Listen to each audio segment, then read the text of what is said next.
बच्चों, आज हम लोग कक्षा 12 के भौतिक विज्ञान का एक और मोस्ट इंपॉर्टेंट क्वेश्चन पढ़ेंगे जो कि बोर्ड एग्जाम की दृष्टि से काफी महत्वपूर्ण होता है और हर साल आपके बोर्ड एग्जाम में बड़े नंबर में पूछा भी जाता है। ठीक है, तो इसलिए प्यारे बच्चों इस क्वेश्चन को काफी अच्छे तरीके से तैयार करके जाएंगे। ठीक है, तो जो आज की हमारी टॉपिक है वो है पीएन संधि डायोड पूर्ण तरंग दृष्टकारी के रूप में। ठीक है, इसके पहले मैंने अर्ध तरंग दृष्टकारी के रूप में जो पीएन संधि डायोड का उपयोग करे थे उसकी वीडियो प्रोवाइड कर दिया है। वीडियो का लिंक आपको डिस्क्रिप्शन में मिल जाएगा, उसको जरूर देख लेना। ठीक है, तो प्यारे बच्चों अगर आप अभी तक हमारे YouTube चैनल को सब्सक्राइब नहीं किया है तो चैनल को सब्सक्राइब कर लीजिए। वीडियो अंत तक देखिए, वीडियो पसंद आती है तो वीडियो को लाइक और शेयर जरूर करिएगा। तो चलिए बिना किसी देरी के आज की वीडियो शुरू करते हैं। तो यहाँ पर प्यारे बच्चों देखिए हेडिंग डाली गई है पीएन संधि डायोड पूर्ण तरंग दृष्टकारी के रूप में। ठीक है, तो अब ये पूर्ण तरंग दृष्टकारी क्या होता है इसकी परिभाषा देखो। यहाँ पर लिखा गया है कि वह उपकरण जो प्रत्यावर्ती धारा या वोल्टेज के संपूर्ण भाग को ही दृष्ट धारा में बदल देता है पूर्ण तरंग दृष्टकारी कहलाता है। यानी इसका मतलब ये है कि पूर्ण तरंग दृष्टकारी वह उपकरण है जो प्रत्यावर्ती धारा या वोल्टेज के संपूर्ण भाग को क्या करता है, दृष्ट धारा में बदल देता है, तो पूर्ण तरंग दृष्टकारी कहलाता है। ठीक है, परिभाषा समझ में आई। बिल्कुल सिंपल और सरल तरीके से मैंने यहाँ पर लिखा है, हर एक चीज आपको समझ में आएगा। ठीक है, रटने की आवश्यकता नहीं पड़ेगी, बस वीडियो को अंत तक देखिए, सभी हर एक चीज समझ में आएगा। ठीक है, आइए अब हम इसकी संरचना के बारे में समझ लेते हैं। ठीक है, तो संरचना में प्यारे बच्चों मैंने यहाँ पर चित्र बना लिया है, पहले चित्र समझ लेते हैं। ठीक है, इस चित्र में आप देख रहे हो कि यहाँ पर हमने एक ट्रांसफार्मर लिया है और इस ट्रांसफार्मर का ये प्राथमिक कुंडली है। ठीक है, प्राथमिक कुंडली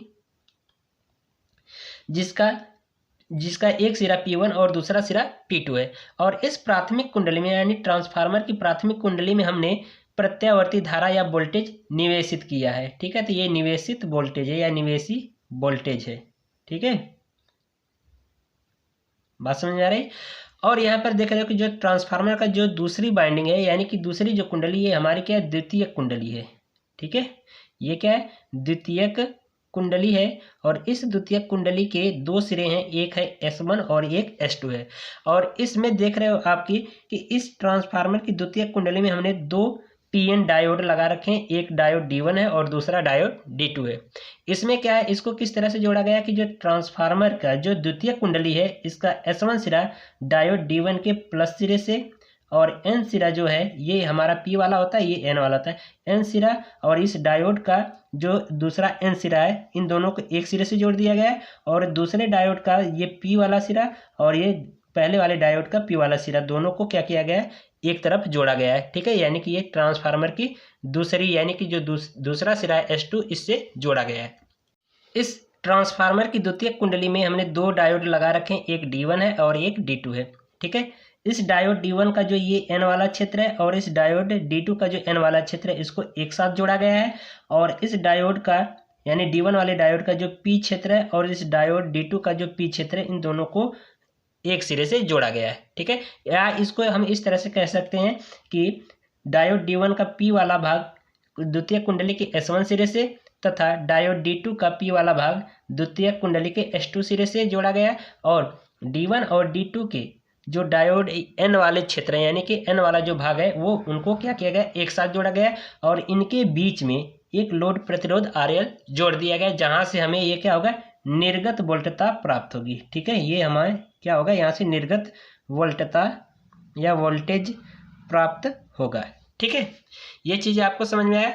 चलिए अब इसकी संरचना देख लेते हैं। ठीक है, संरचना देखोगे काफ़ी अच्छे तरीके से आपको समझ में आ जाएगा। ठीक है, यहाँ पर देखिए लिखा गया है प्यारे बच्चों, ट्रांसफार्मर की प्राथमिक कुंडली को प्रत्यावर्ती धारा स्रोत S यानी प्रत्यावर्ती धारा स्रोत से जोड़ा गया है। ठीक है, यानी कि ट्रांसफार्मर की प्राथमिक कुंडली को प्रत्यावर्ती धारा स्रोत से जोड़ दिया जाता है। तो यहाँ पर देख रहे हो कि ट्रांसफार्मर की जो प्राथमिक कुंडली है प्रत्यावर्ती धारा स्रोत से क्या किया गया, यहाँ पर जोड़ दिया गया है। ठीक है, फिर इसके बाद आगे देखिए लिखा जा रहा है, जबकि ट्रांसफार्मर का द्वितीय कुंडली के दोनों सिरे S1 व S2 का संबंध डायोड D1 व D2 के धनात्मक सिरे से कर दिया जाता है। ठीक है, और जो ट्रांसफार्मर का जो द्वितीय कुंडली है ये डायोड D1 और D2 के धनात्मक सिरे से क्या किया गया है, जोड़ा गया है। ये भी धनात्मक सिरा है, ये भी हमारा क्या है, धनात्मक सिरा है। तो ट्रांसफार्मर की द्वितीय कुंडली को क्या किया गया, डायोड D1 और D2 के धनात्मक सिरे से जोड़ दिया गया है। ठीक है, फिर इसके बाद कहा जा रहा है आगे, जबकि डायोडों के ऋणात्मक सिरों को आपस में जोड़ दिया जाता है। यानी कि जो डायोड का ये जो ऋणात्मक सिरा है, यानी कि एन वाला जो क्षेत्र होता है ये ऋणात्मक सिरा होता है,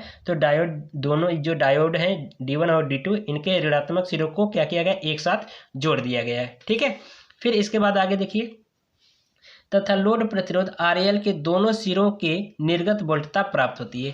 यानी कि यहाँ पर देख रहे हो कि जो लोड प्रतिरोध है इसका जो दोनों सिरा है, इसको अगर हम कहीं X है और ये वाला जो सिरा Y है, तो इनके मध्य हमें क्या प्राप्त होता है, लोड प्रतिरोध लगा होता है, और यहीं पर हमें क्या मिलता है, निर्गत वोल्टता प्राप्त होती है। ठीक है, या निर्गत वोल्टेज प्राप्त किया जाता है। ठीक है, ये चीज़ है, और यहाँ पर इसका आप देख सकते हो कि चित्र हमने बना दिया है। ठीक है, यहाँ पर देख लो, यहाँ पर ट्रांसफार्मर लगा है, और ये ट्रांसफार्मर की प्राथमिक कुंडली है जिसका सिरा P1 और P2 है, और इस प्राथमिक कुंडली को हमने क्या किया है कि प्रत्यावर्ती धारा स्रोत से जोड़ दिया है। ठीक है, और फिर इसके बाद देख रहे हो कि जो ट्रांसफार्मर की जो द्वितीयक कुंडली है S1 और S2, इसका दो सिरे हैं, और S1 सिरे को हमने डायोड D1 से जोड़ा गया है और S2 सिरे को डायोड D2 से जोड़ा गया है, और इनके मध्य एक लोड प्रतिरोध RL लगाया गया है, जहां से इसके दो सिरे, एक X है एक Y, यहीं से हमें क्या होगा, निर्गत वोल्टता प्राप्त होगी। ठीक है, तो ये हमारा चित्र हो गया। आइए अब हम इसकी कार्यविधि को देखते हैं।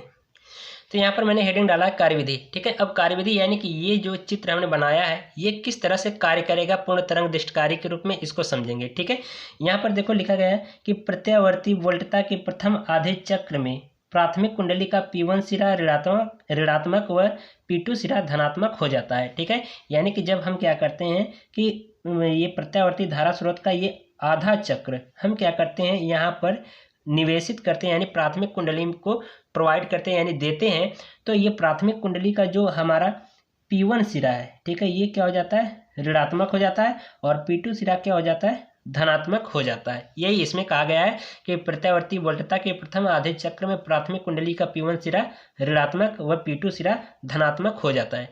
फिर इसके बाद देखो आगे कहा जा रहा है कि फलस्वरूप अन्योन्य प्रेरण के कारण द्वितीय कुंडली का S1 सिरा धनात्मक व S2 सिरा ऋणात्मक हो जाता है। और फिर इसके बाद इस क्या होता है कि प्रेरण के कारण, ठीक है, अन्योन्य प्रेरण के कारण यानी म्यूचुअल इंडक्शन के कारण, क्योंकि आप जानते हो कि ट्रांसफार्मर जो होता है हमारा अन्योन्य प्रेरण के सिद्धांत पर कार्य करता है। ठीक है, तो यही चीज इसमें कहा जा रहा है कि अन्योन्य प्रेरण के कारण फिर हमारा ये जो द्वितीय कुंडली, जो ट्रांसफार्मर की जो द्वितीय कुंडली, इसका S1 सिरा धनात्मक हो जाता है और S2 सिरा क्या हो जाता है, ऋणात्मक हो जाता है। फिर इसके बाद आगे देखो कहा जा रहा है कि जिसमें परिपथ से जुड़ा डायोड D1 अग्रवायस तथा डायोड D2 पश्चवायस की स्थिति में आ जाता है। तो जिससे ये हमारा जो डायोड D1 है और जो डायोड D2 है ये हमारा क्या होता है, अग्र, ठीक है, यानी कि अग्रवायस में आ जाता है, अग्रवायस, और जो डायोड D2 है ये क्या होता है, पश्चवायस में हो जाता है। ठीक है, पश्चवायस, ठीक है, ये पश्चवायस में हो जाता है।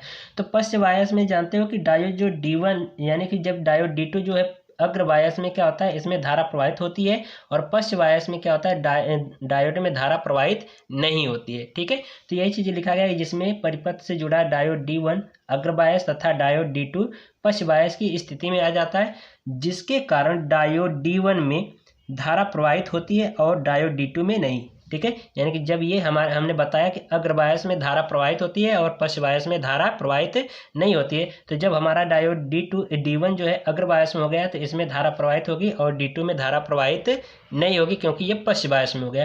कैसे अग्रवायस पश्चवायस में होगा, अग्रवायस की स्थिति में क्या होता है कि प्यारे बच्चों की हमने पीछे वाली वीडियो में भी बताया है, फिर यहाँ पर बता दे रहा हूँ कि ये जो हमारा PN डायोड है इसको हम क्या करें, बैटरी के धन सिरे से, यानी कि P वाले भाग को बैटरी के धन सिरे से और N वाले भाग को बैटरी के ऋण सिरे से जोड़ेंगे तो ये हमारा अग्रवायस होगा और इसमें धारा प्रवाहित होगी।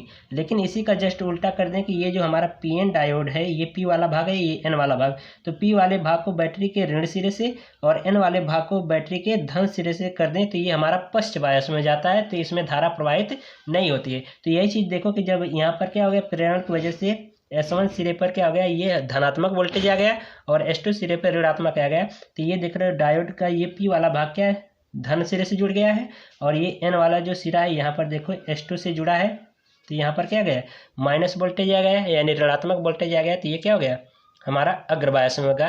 तो अग्रबायस में होगा तो धारा प्रवाहित होगी। और जो D2 है ये पश्च बायस में कैसे हो गया, क्योंकि यहाँ पर देखो ये P वाला भाग क्या है, बैटरी के ऋण सिरे पर आ गया है, और जो N वाला भाग है बैटरी के धन सिरे पर आ गया है। तो ये हमारा क्या हो गया, पश्च बायस में हो गया, तो इसलिए इसमें धारा प्रवाहित नहीं होगी। ठीक है, ये चीज़ आपको समझ में आए। अब आगे देखिए, फिर यहाँ पे कहा जा रहा है कि जब प्रत्यावर्ती वोल्टता का दूसरा अर्धचक्र प्राथमिक कुंडली का P1 सिरा धनात्मक तथा P2 सिरा ऋणात्मक हो जाता है। ठीक है, यानी कि जब हम क्या करते हैं, प्रत्यावर्ती वोल्टता का दूसरा अर्धचक्र प्राथमिक कुंडली को देते हैं, तो उसका जो P1 सिरा है, ठीक है, यानी कि अब ये वाला भाग हम क्या करेंगे, ये दूसरा आधा चक्र हम क्या करेंगे, यहाँ पर इसको प्राथमिक कुंडली में देंगे।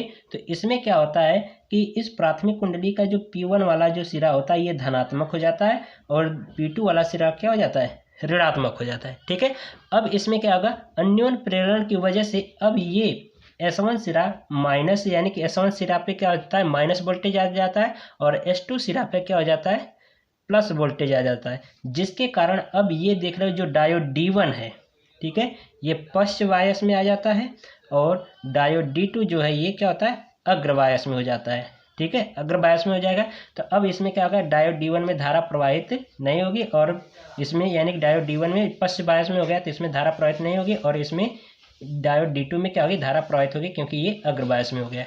ठीक है, तो यही चीज़ यहाँ पर आगे लिखा गया है। तो यहाँ पर नीचे देखिए, यहाँ पर लिखा गया है, फलस्वरूप प्रेरण के कारण द्वितीय कुंडली का S1 सिरा ऋणात्मक एवं S2 सिरा धनात्मक हो जाता है। तो वही हमने कहा कि प्रेरण की वजह से अब क्या होगा, S1 सिरा ऋणात्मक और S2 सिरा क्या हो जाएगा, धनात्मक हो जाएगा। ठीक है, तो यहाँ पर देखिए लिखा गया है, जिससे परिपथ में जुड़ा डायोड D1 पश्च बायस तथा डायोड D2 अग्र बायस में हो जाता है। ठीक है, यानी कि जिसके कारण अब क्या हो जाएगा, ये डायोड D1 जो है ये पश्च बायस में, और डायोड D2 जो है ये अग्र बायस में हो जाएगा। ठीक है, तो इस स्थिति में, ठीक है, इस स्थिति में डायोड D1 में धारा प्रवाहित नहीं होगी, लेकिन डायोड D2 में धारा प्रवाहित होती है। तो यही चीज़ कहा मैंने कि इस स्थिति में अब डायोड D2 में क्या होगा, धारा प्रवाहित, D1 में धारा प्रवाहित नहीं होगी, और D2 में धारा प्रवाहित होगी। ठीक है, तो अब इसी के आगे देखिए, यहाँ पर लिखा गया है, इस प्रकार डायोड D1 व D2 से निर्गत वोल्टता एक ही दिशा में प्राप्त होती है। ठीक है, इस प्रकार से डायोड D1 और D2 में क्या होगा, जो निर्गत वोल्टता होगी एक ही दिशा में प्राप्त होगी। अभी मैं ग्राफ इनके बीच में खींच के दिखाऊंगा, आपको दिखेगा कि एक ही दिशा में निर्गत वोल्टता प्राप्त होती है। अब यहाँ पर ये वाली नोट पॉइंट देख लेना, ये ध्यान रखना, ये इंपॉर्टेंट है, ऑब्जेक्टिव क्वेश्चन पूछ सकता है कि इसमें लिखा गया इस प्रकार की दृष्टकारी क्षमता, यानी कि पूर्ण तरंग दृष्टकारी की जो क्षमता होती है, वो दक्षता होती है, वो कितनी होती है, 81.2% की होती है। ठीक है, तो एक आके अब इनके बीच में हम लोग ग्राफ खींचेंगे, तो अब ग्राफ को भी देख लो। ठीक है, ग्राफ बनाना बहुत जरूरी है प्यारे बच्चों, काफ़ी इंपॉर्टेंट है, ग्राफ से ही आपके नंबर मिलेंगे। ठीक है, तो यहाँ पर ग्राफ कैसे बनेगा इसको देखो, अच्छे तरीके से मैं आपको बताऊंगा। ठीक है, तो यहाँ पर देखो, यहाँ पर प्यारे बच्चों क्या करना है कि हमने क्या किया कि ट्रांसफार्मर में पहले कौन सी वोल्टता दे रहे हैं, प्रत्यावर्ती वोल्टता दे रहे हैं। ठीक है, तो यहाँ पर लिखेंगे, इसका चित्र बनाएंगे। ठीक है, प्रत्यावर्ती धारा का, तो ये प्रत्यावर्ती धारा का चित्र हमने बना दिया ग्राफ का। ठीक है, ये हमारा क्या होगा, निवेशी वोल्टेज होगा, क्योंकि इसी को दे रहे हैं, तो यहाँ पर लिखेंगे निवेशी वोल्टेज। ठीक है, ये धन सिरा होगा, यानी धन वाला भाग होगा, ये माइनस वाला, ये प्लस वाला, ये माइनस वाला। ठीक है, अब इसके बाद इसमें दो डायोड भी लगे हैं, तो दो डायोडों के लिए भी बना दीजिए। ठीक है, तो यहाँ पर डायोड कौन सा लगा होगा, D1 लगा होगा। ठीक है, फिर इसी तरह से यहाँ पर डायोड D2 के लिए भी,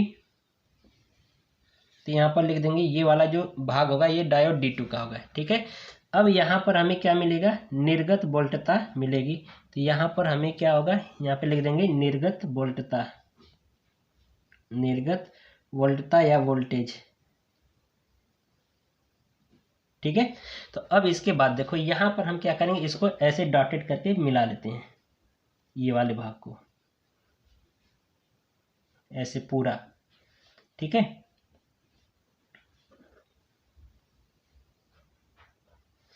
इसी तरह से यहाँ से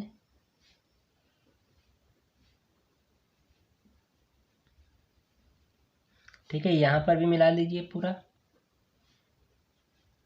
यानी कि इसी तरह से प्रक्रिया क्या होगी, एक बार प्लस एक बार माइनस एक बार प्लस ऐसे देते चले जाएंगे, हमें क्या होगा, वोल्टेज प्राप्त होता चला जाएगा एक ही दिशा में।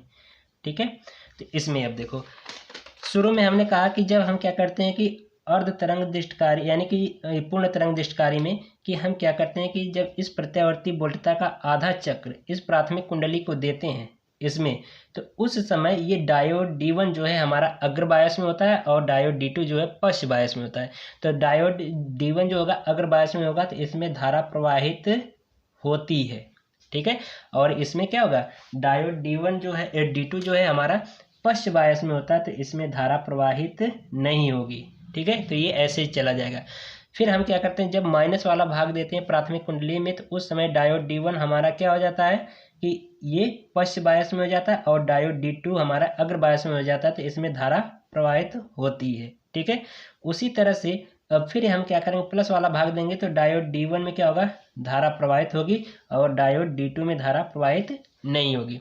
फिर अब हम क्या करते हैं, माइनस वाला प्राथमिक कुंडली को यहाँ पर देंगे, तो इसमें धारा D2 वाले में धारा प्रवाहित होगी, प्राथमिक वाले में धारा प्रवाहित नहीं होगी। ठीक है, तो अब इसी को आप जोड़िए, देखिए इस ग्राफ को पूरा दोनों को इसको जोड़िए, तो यहाँ पर निर्गत वोल्टेज प्राप्त होगा। तो ये देखो, इस वाले को जोड़ेंगे तो यहाँ पर धारा प्रवाहित हो रहा है, इस वाले में देखिए धारा प्रवाहित हो रहा है, इस वाले में देखिए धारा प्रवाहित हो रहा है, तो इस वाले में भी धारा प्रवाहित हो रहा है। तो ये आप देख सकते हैं कि ये हमारा क्या हो गया, दिष्ट कार्य के रूप में, यानी कि ये AC से DC में बदल गया, जो कि एक ही दिशा में, यानी सभी भागों को क्या किया, ये दिष्टकरण किया है। ठीक है, लेकिन ये जो निर्गत वोल्टता जो प्राप्त हुई है, ये एक ही दिशा में प्राप्त हुई है। ठीक है, तो इस तरह से प्यारे बच्चों आपको ग्राफ भी बनाना बहुत जरूरी है। ग्राफ के नंबर आपको मिलेंगे, 1 नंबर का ग्राफ भी आपको बनता है। ठीक है, तो इस तरह से आज की वीडियो कंप्लीट होती है। अगर प्यारे बच्चों वीडियो पसंद आई हो तो वीडियो को लाइक कर दीजिए, साथ ही साथ चैनल को सब्सक्राइब कर लीजिए।